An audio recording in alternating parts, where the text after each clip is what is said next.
தேவேந்திர குல வேளாளர் சமூகத்தை எஸ்சி பட்டியலிலிருந்து விடுவிக்க கோரி பெருமுனை பிரச்சார கூட்டத்தை திறம்பட ஒருங்கிணைத்து நடத்தி கொண்டிருக்கிற தேவேந்திர குல வேளாளர் சமூக ஊடகங்கள் கூட்டமைப்பின் பொறுப்பாளர்களே, எனக்கு முன்னால் பேசிய நண்பர்களே, உறவுகளே, உங்கள் அனைவருக்கும் நான் சார்ந்திருக்கிற மல்லர் பேராயத்தின் சார்பில் என்னுடைய பணிவான வணக்கங்களை உரித்தாக்கிக் கொள்கிறேன். உலகத்தில் எங்கும் இல்லாத ஒரு அநீதி தமிழகத்தில் நடந்து கொண்டிருக்கிறது. இன்று நேற்று அல்ல, ஏறத்தாழ ஒரு நூற்றாண்டு காலமாக இந்த அநீதி வேளாண் பெருங்குடி சமூகமாக வரலாற்று காலம் தொட்டு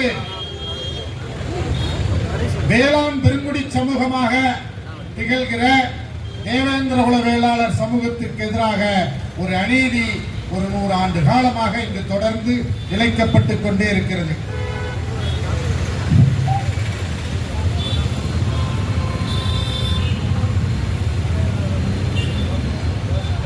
அறிவு மரபில் உலக அளவில் வியந்து பேசப்படுகிற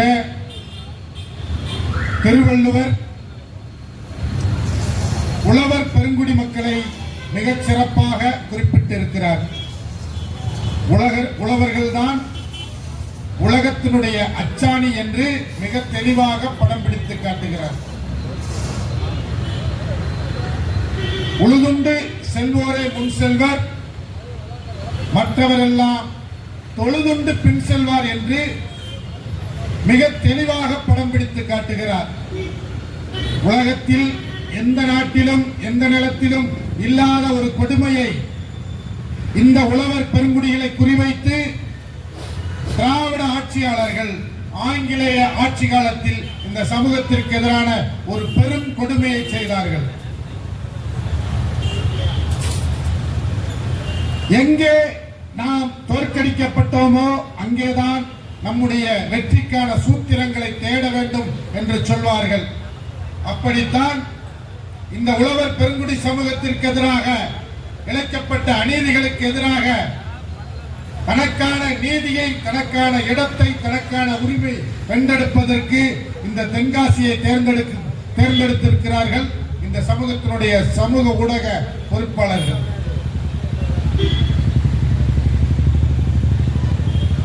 ஆயிரத்தி 446 ஆண்டு தென்காசியிலே இருக்கக்கூடிய இந்த உலகம்மன் ஆலயத்தை கட்டி எழுப்புகிற அந்த காலகட்டத்தில் 1446 ஆண்டு மே 6ஆம் தேதி தென்காசியிலே வாழக்கூடிய உழவர் பெருங்குடி சமூகத்தை அழைத்து வந்து பொன்னே பூட்டி உழை செய்து அதன் பிறகு இந்த ஆலயத்திற்கான அடிக்கல்லை நாட்டியதாக வரலாறு இருக்கிறது.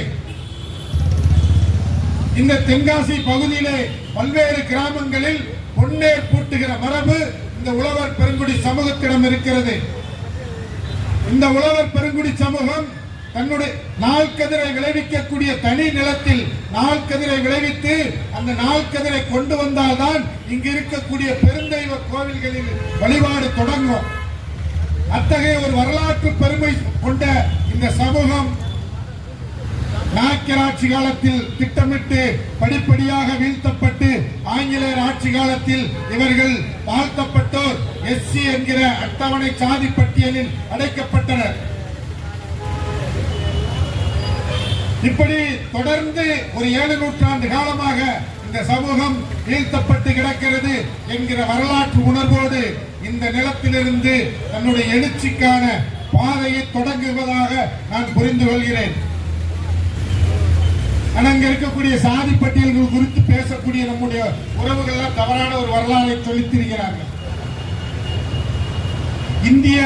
இந்தியாவில் ஆங்கிலேயர் ஆட்சி காலத்தில் இந்தியாவில் ஆங்கிலேயர்களுக்கே இவர்கள் இங்க இருக்கக்கூடிய சமூகங்களை எல்லாம் எப்படி ஒடுக்க வேண்டும் என்று ஒரு ஒடுக்குமுறை திட்டத்தை கத்துக் கொடுத்தவன் யாருன்னா இன்றைக்கு திராவிட சமூக நீதி மாடல் அரசுன்னு சொல்லிட்டு திடீர் இந்த கூட்டம் தான். 1920 ஆண்டு தமிழ்நாட்டில் இருக்கக்கூடிய பறையர் பெருங்குடி சமூகம் பல்வேறு அழைப்பு பெயரில் தங்களுடைய சமூகத்தை அழைக்கிறார்கள். எங்களை எல்லாம் ஆதி திராவிடன் ஒரு பொது பெயரில் அழைக்க வேண்டும் என்று ஒரு நியாயமான கோரிக்கை வைத்தார்கள். யார்கிட்ட வைக்கிறாங்க அப்படின்னா ஆங்கிலேய அரசாங்கத்திடம் வைக்கிறார்கள். பறையர் சமூகத்திலும் மாபெரும் தலைவராக கருதப்படுகிற அயோத்திதாச பண்டிதர், திராவிட பாண்டியன் என்கிற பத்திரிகை நடத்திய ரெவரண்ட் ஜான் ரத்தினம், முனுசாமி பிள்ளை போன்ற மாபெரும் தலைவர்கள் எல்லாம் ஒன்று கூடி, அந்த சமூகத்தினுடைய அமைப்புகள் எல்லாம் ஒன்று கூடி எங்களை ஆதி திராவிடர் என்ற பொது பெயரில் அழைப்பதற்கு ஒரு அரசாணை வெளியிட வேண்டும் என்று மிகப்பெரிய போராட்டங்களை முன்னெடுக்கிறார்கள். அதன் அடிப்படையில் 1920ஆம் ஆண்டு சென்னை மாகாண சட்டமன்றத்திலே ஒரு தீர்மானம் நிறைவேற்றப்படுகிறது. இந்த சமூகங்களுடைய கோரிக்கையை ஏற்று நாங்கள் ஆதி திராவிடர் என்று ஒரு அரசாணையை வெளியிடுகிறோம் என்று ஒரு தீர்மானத்தை நிறைவேற்றலாம். ஆனால் 1922ஆம் ஆண்டு ஆதி திராவிடர் என்று ஒரு சமூகம் தன்னுடைய பொது பெயரைக்காக போராடிய போது இவர்கள் பறையர் சமூகத்திற்கு ஒரு பெரும் துரோகத்தை இழைத்துவிட்டு அன்றைக்கு ஆங்கிலேய அரசாங்கத்தை எதிர்த்து தீரத்தோடு போராடி கொண்டிருந்த தேவேந்திர குல வேளாளர் சமூகத்தை ஆதி திராவிடர் என்ற ஒரு சாதி பட்டியலில் இணைத்து பறையர்களுக்கும் தேவேந்திர குல வேளாளர்களுக்கும் ஏனைய வேளாண் பெருங்குடி சமூகங்களுக்கும் துரோகம் இழைத்தது இந்த நீதி கட்சி அரசாங்கம். அவர்கள் தேவேந்திர குல வேளாளர்களுக்கு மட்டும் துரோகம் இழைக்கவில்லை, அவர்களை நம்பிய ஆதி திராவிட பறையர் சமூகத்திற்கும் துரோகம் இழைத்தார்கள். 1922இல் இந்த சமூகத்தினுடைய விருப்பத்தை மீறி, இந்த சமூகத்தினுடைய மாண்புக்கும் மரபுக்கும் முரணாக இவர்கள் இணைத்த போது சென்னை மாகாண தேவேந்திர குல வேளாளர் மகாசன சபைகளுடைய தலைவர் இந்திரகுல போதினி என்கிற பத்திரிகையினுடைய ஆசிரியர் தென்னார்காடு மாவட்டத்தைச் சேர்ந்த சீனிவாசகம் பிள்ளை, நாங்கள் ஆதி திராவிடர்கள் அல்ல, நாங்கள் தேவேந்திர குல வேளாளர்கள், இந்த மண்ணின் பூர்வ குடிமக்கள், ஏரையும் போரையும் வாழ்வியலாக கொண்ட வேளாண் பெருங்குடி சமூகம் என்று தன்னிடமிருந்த தரவுகளை எல்லாம் திரட்டி ஆங்கிலேய அரசாங்கத்திற்கு கோரிக்கை வைக்கிறார்கள். ஆட்சியில் இருந்த நீதி கட்சி அரசாங்கம் ஆங்கிலேயர்களை எதிர்த்து போரிட்டுக் கொண்டு கம்யூனிஸ்ட் கட்சிகளிலே பயணித்துக் கொண்டிருந்த தேவேந்திர குல வேளாளர்களை பழிவாங்கும் நோக்கத்தோடு தான் தொடர்ந்து அவர்களை ஆதி திராவிடர் பட்டியலில் வைத்திருந்தார்கள். 1936ஆம் ஆண்டு ஆங்கிலேய அரசாங்கம் அட்டவணை சாதியல் பட்டியலை உருவாக்குகிறது. ஏற்கனவே இந்த ஒருத்தர் உருவாக்கி வச்சிருக்கிறாங்களா ஒரு முன்னோடியாக. இந்திய ஆங்கிலேய ஆட்சி காலத்தில் பிரிட்டிஷ் இந்தியாவில் முதல் சாதி பட்டியல் எதுன்னா ஆதி திராவிடர் பட்டியல் தான். அது இங்க இருக்கக்கூடிய தலித் அரசியல் பேசுகிறவர்களுக்கும், இங்க இருக்கக்கூடிய ஆதி திராவிடர் அரசியல் பேசுகிறவர்களுக்கும், திராவிட அரசியல் பேசுகிறவர்களுக்கும் வரலாறை மூடி மறைக்கிறார்கள். முழு பூசணிக்காவை சோற்றில் மறைப்பது போல இவர்கள் தன்னை நம்புகிற சமூகங்களுக்கு துரோகம் இழைக்கிறார்கள். பிரிட்டிஷ் இந்தியாவில் உருவான முதல் சட்டம், முதல் சாதி பட்டியல் ஆதி திராவிடர் பட்டியல். அதுக்கு பிறகு 1936ல இவர்களை ரோல் மாடலா எடுத்துக்கிறார். யார? ஆங்கிலேய அரசாங்கத்திற்கு எதிராக போராடாத ஒரு இயக்கம் இருக்குன்னா அது திராவிட இயக்கம் தான். காங்கிரஸ் கம்யூனிஸ்ட் எல்லாம் ரத்த சிந்தி போராடி கொண்டிருந்த போது இவன் ஆங்கிலேயர் ஆட்சி வேணும்னு கேட்டவன்.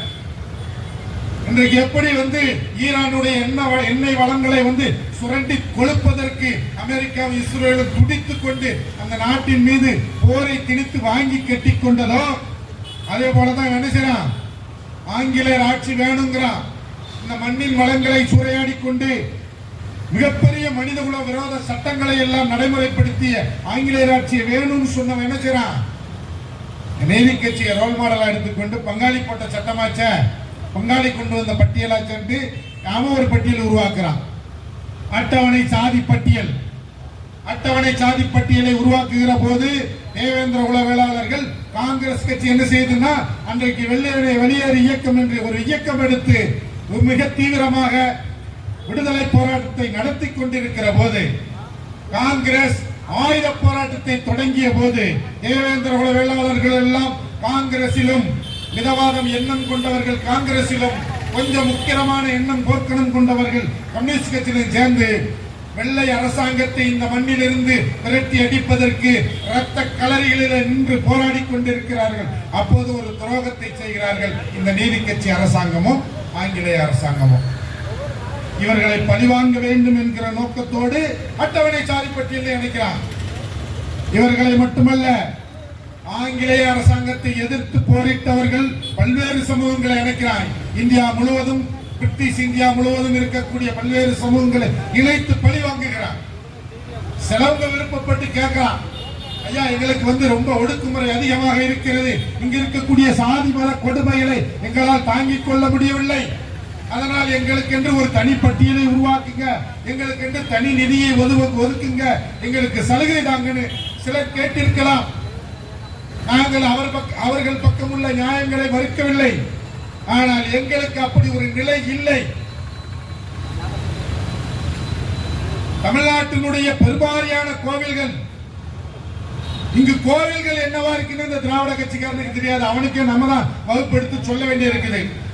கோயில்ல சாமி கும்பிடுற இடம் கிடையாதுடா, அதுதான்டா ஒரு காலம், அதுதான்டா இலக்கியங்களை போய் படிச்சு பாருடா, அதுதான் மருத்துவமனையாக இருந்தது, அதுதான் பள்ளிக்கூடமாக இருந்தது, அதுதான் நீதிமன்றமாக இருந்தது, அதுதான் சிந்தனை பள்ளிகளாக இருந்தது, அதுதான் கருவூலங்களாக இருந்தது, ஆவண காப்பகங்களாக இருந்தது.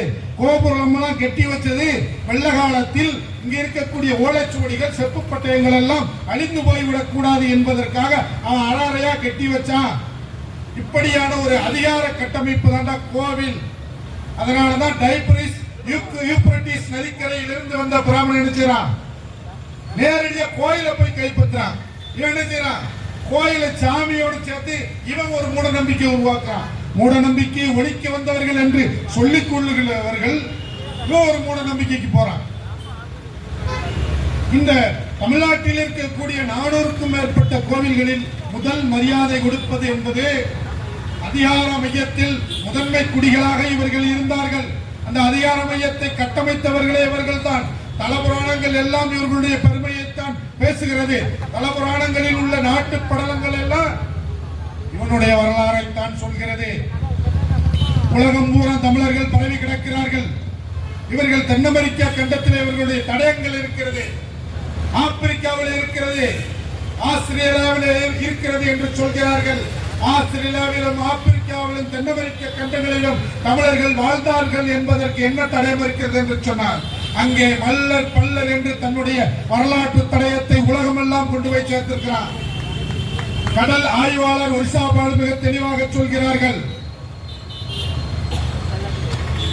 வரலாற்று அயல்நாட்டு பயணிகள், பல்வேறு பயணிகள் பதிவு செய்திருக்கிறார்கள். கிரேக்கம் முழுவதும் மல்லர்களுடைய வரலாறாக இருக்கிறது. ஆனால் இங்குள்ள வரலாற்று ஆய்வாளர்கள் இதையெல்லாம் எடுத்து சொல்வதற்கு அஞ்சுகிறார்கள். யாரோ இவர்களை அச்சமூட்டி கொண்டிருக்கிறார்கள். அல்லது இப்படி ஒரு மேன்மையான வரலாற்றை சொல்லி இந்த சமூகத்தின் கையில் அதிகாரத்தை கொடுத்தால் என்ன நடக்கும் என்பதுதான் ராஜராஜ சோழனுடைய வரலாறு. இந்த சமூகத்தின் கையிலே அதிகாரத்தை கொடுத்து விட்டால் பிரபாகரன்கள் உருவாவார்கள். இந்த சமூகத்தினுடைய கையிலே அதிகாரம் வந்துவிட்டால் ராஜராஜ சோழர்கள் வருவார்கள். இந்த சமூகத்தினுடைய கையிலே அதிகாரத்தை கொடுத்து விட்டால் சதாம் ஹுசைன்கள் வருவார்கள். இந்த சமூகத்தினுடைய கையிலே அதிகாரத்தை கொடுத்து விட்டால் கோமேனிகள் மீண்டும் பிறந்து வருவார்கள். அதனால் அச்சப்படுறான். சுரண்டி கொளுத்தவங்கள பத்தியா, இது உழைக்கிற சமூகம். எந்த ஊர்ல போய் பாருங்க, காலையில வேலைக்கு போயிடுவான். எந்த ஊர்ல நீங்க போய் சோறு, எந்த வீட்டுல போய் சோறுன்னு கேட்டா உங்களுக்கு தங்க வச்சு சோறு கொடுப்பான். குடியிருக்க இடம் இல்லைன்னா உங்களுக்கு குடியிருக்க இடம் கொடுப்பான். குடும்பான்னு சொன்னா கொத்தே இறந்துருவான்னு சொல்லி ஒரு வழக்கு சொல்ல இருக்குது. தமிழ்நாட்டிலே இருக்கக்கூடிய 18 குடிகளுக்கு படியளந்த வரலாறு எல்லாம் இருக்கிறது. இப்படியான ஒரு பெருமை மிகு பண்பாட்டு விளிம்புகள் கொண்ட சமூகத்தை அநியாயமாக பட்டியலில் அடைத்து வைத்திருக்கிறார்கள். காரணம், பழிவாங்க வேண்டும். யாரிடமிருந்து நீங்கள் ஆட்சி அதிகாரத்தை கைமாற்றிக் கொண்டீர்கள்? காங்கிரஸ் கட்சியை பார்த்து இந்த திராவிட இயக்கம் கேலி பேசுகிறது.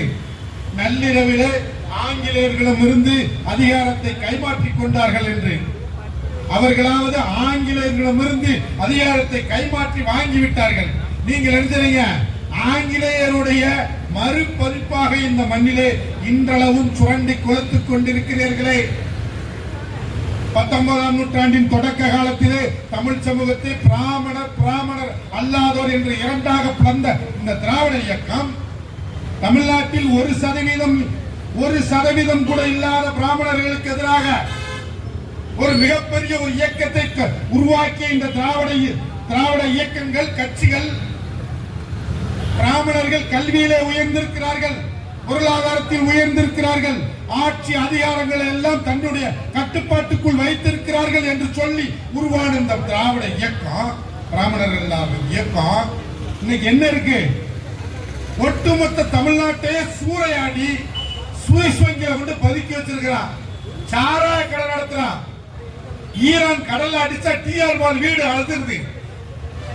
ஏன்னா கப்பல் வச்சிருக்கிறான். எப்படா உங்களுக்கு இந்த சொத்தெல்லாம் வந்துச்சு? இத்தனை லட்சம் கோடிகள் எப்படி வந்துச்சு உங்ககிட்ட? பிராமணர்களிடமிருந்து நீங்கள் அபகரிச்ச காட்டு, வரலாறு காட்டு. பிராமண பூச்சாண்டியை காட்டி தமிழனை வேட்டையாடிய ஒரு ஓநாய் கூட்டம் கடைவாயில் ரத்தம் ஒழுக இன்னும் வந்து வாயை பிளந்து கொண்டு திரிகிறது வீதிகளிலே. இந்த ஓநாய் கூட்டத்தை இதற்கு ஒரு முடிவு கட்ட வேண்டும் என்று சொல்லி முதலில் கிளம்பியவர்கள் தேவேந்திர குல வேளாளர்கள். திராவிட இயக்கத்தை புறக்கணித்ததனால் அவர்களை தொடர்ந்து இந்த அட்டவணை சாதி பட்டியலில் வைத்திருக்கிறார்கள். தொடர்ந்து இந்த பட்டியலுக்குள்ளிருந்து விடுபடாதவாறு இங்கு அக்கம் பக்கமாக இருக்கக்கூடிய ஆதி திராவிடர்களுக்கும் தேவேந்திர குல வேளாளர்களுக்கும் ஒரு பகையை மூட்டுகிறான். எப்படி மூட்டுறான்னா பாருங்க, உங்க கூட இருக்கிறதுனால அவங்க நீங்க மாட்டுக்கறி சாப்பிடுங்க, அவங்க மாட்டுக்கறி சாப்பிட மாட்டாங்க. நீ மாட்டுக்கறி சாப்பிடுவேன்னு சொல்லுவது உன்னை இழிவுபடுத்துவது இல்லையா? தேவேந்திர குல வேளாளர்கள் மாட்டுக்கறி சாப்பிட மாட்டான்னு சொல்றது உன்னை இழிவுபடுத்துறதா? தேவேந்திர குல வேளாளர்கள் ஏன் மாட்டுக்கறி சாப்பிடவில்லை என்று ஒரு நியாயமான கேள்வி கேட்டா அவன் பசுவை புனிதமாக வணங்குகிறான். இந்துக்கள் பசுவை புனிதமாக வணங்குகிறவர்கள், இவர்களும் இந்துக்கள், அவர்கள் இந்துக்கள் அல்ல. யாரு? ஆதிதிராவிடர்கள் இந்துக்கள் அல்லன்னு சொல்றாங்க. அடே முட்டாள்களா! பசு ஒரு உற்பத்தி ஆற்றல், மாடு ஒரு உற்பத்தி கருவிடா. மாடு தாண்டா செல்வம். சங்க இலக்கியத்தை திறந்தாலே ஆணிரை கவர்தலும் ஆணிரை மீட்டலும் தாண்டா போரு.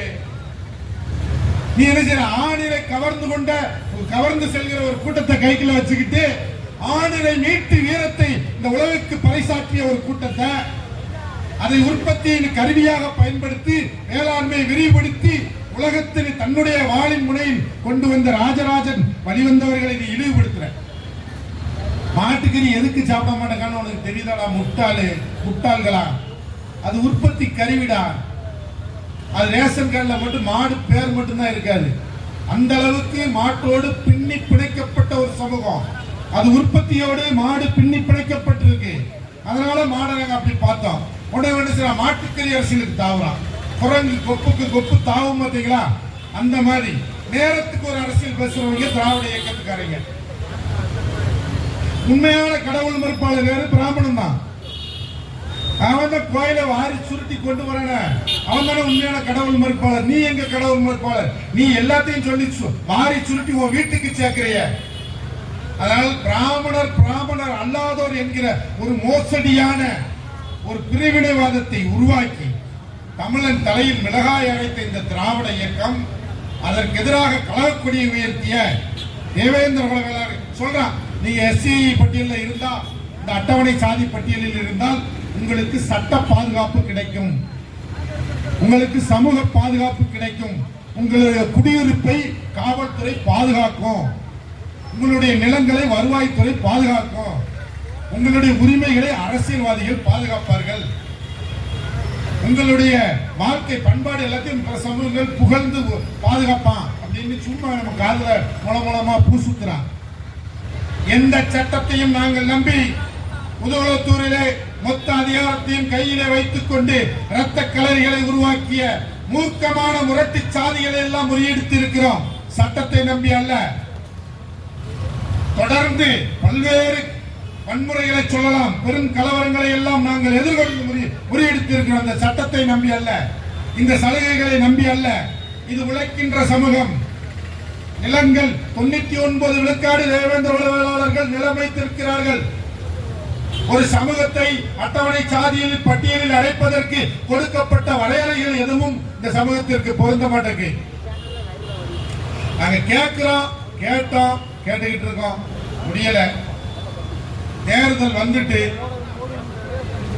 திராவிட இயக்கங்களுக்கு மிகச் சரியான பாடம் திராவிட இயக்கங்களுக்கு மட்டுமல்ல, தேவேந்திர உளவியலாளர்களினுடைய பட்டியல் மாற்ற கோரிக்கையை தன்னுடைய கொள்கை அறிக்கையில தன்னுடைய தேர்தல் அறிக்கையில வெளியிடாம, பிரச்சாரத்துல பேசாம உள்ளே நுழைகிற எல்லா கட்சியுமே வாங்கி கட்டுவது உறுதி. அதுல எந்த மாற்று கருத்தும் கிடையாது. இன்றைக்கு கூட பாருங்க, தென் தமிழ்நாட்டில் நாங்குநேரியில சும்மா போறவங்களை வெட்டி கொலை செய்யறான். அடுத்து போறான், அங்க போறான், ஒரு போலீஸ்காரன் நினைச்சான். போலீஸ்னாலே இங்க தொடர்ந்து இந்த சமூகத்திற்கு எதிராக கொலை செய்யறதான். வடக்கு புதூர்ல முருகனை ஒரு வீதியில மகா சிவராத்திரி அன்றைக்கு ஒரு வீதியில பொதுமக்கள் கண் முன்னே போலீஸ் அடித்து கொலை செய்தது. இப்போ மானாமதுரையில் ஆகாஷ் என்கிற இளைஞரை கொலை செய்திருக்கிறாங்க. கொஞ்ச காலத்துக்கு முன்னாடி மதுரையில் ஒரு இளைஞரை கொலை செய்தார்கள். இப்படி தொடர்ந்து இந்த திராவிட கட்சி ஆட்சி காலங்களில் பூரா தேவேந்திர உளவியலாளர்கள் மீது படுகொலை, சாதிய படுகொலைகள், காவல் படுகொலைகள் தொடர்ந்து கொண்டிருக்கிறது. என்ன காரணம்? உடனே இங்க இருந்து போறான், SC ST ஆக்ட்ல வழக்கு பதிவு பண்ணி நிதி கொடு, வீடு கொடு, இடம் கொடுன்னு கேட்கிறான். அது அல்ல ஒரு சமூகத்தினுடைய விடுதலை என்பது. அது அல்ல. இப்படி கொடுப்பதனால் இந்த நிதியை வைத்து, இந்த சலுகையை வைத்து சமூகங்களை பிளவுபடுத்துகிறார்கள். நாங்கள் தமிழர்களாக வாழ ஆசைப்படுகிறோம். நாங்கள் எங்களுடைய உழைப்பிலே தலைநிமிர ஆசைப்படுகிறோம்.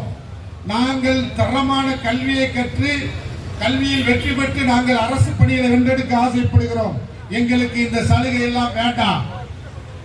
எல்லா சமூகங்களுக்கும் அனைவருக்கும் கல்வி, அனைவருக்கும் வேலை, அனைவருக்கும் வீடு, அனைவருக்கும் நிலம் என்கிற ஒரு சமத்துவமான ஒரு சமூகம் இங்கு உருவாக வேண்டும் என்பதை நாங்கள் வலியுறுத்துகிறோம். அந்த வகையிலே நாங்கள் இந்த பட்டியல்களை உடைக்க விரும்புகிறோம். இது பாண்டிய மரபினரை பட்டியல் வெளியேற்றம் என்பது பாண்டிய மரபினரை விடுதலை செய்யும் ஒரு முதன்மையான கோரிக்கை என்பதை தமிழ் சமூகம் புரிந்து கொள்ள வேண்டும். நீங்கள் அட்டவணை சாதிகள், வேறு ஒரு கிரகத்தை சேர்ந்தவர்கள், பிற்படுத்தப்பட்ட சமூகங்கள் இன்னொரு கிரகத்தை சேர்ந்தவர்கள் என்று நீங்கள் கற்பனை செய்து கொண்டிருக்காதீர்கள். அட்டவணை சாதிகளில் அடைத்து வைத்தாலும் சரி, பிற்படுத்தப்பட்ட பட்டியலில் அடைத்து வைத்தாலும் சரி, எந்த பட்டியலில் அடைத்து வைத்தாலும் உன்னுடைய நாடும் உன்னுடைய சமூக அரசியல் உரிமைகளும் பறிபோய் கொண்டிருக்கிறது என்பதை புரிந்து கொண்டு தேவேந்திர உளவியலாளர்கள் எச்சரிக்கை மணியை அடித்திருக்கிறார்கள். எல்லோரும் சேர்ந்து இந்த திராவிடத்திற்கும் நம்மை வஞ்சிக்கிற அனைத்து அரசியல் அமைப்புகளுக்கும் சாவு மணி அடிக்க ஒன்று கூடுவோம் என்று கேட்டுக்கொண்டு விடைபெறுகிறேன். நன்றி, வணக்கம்.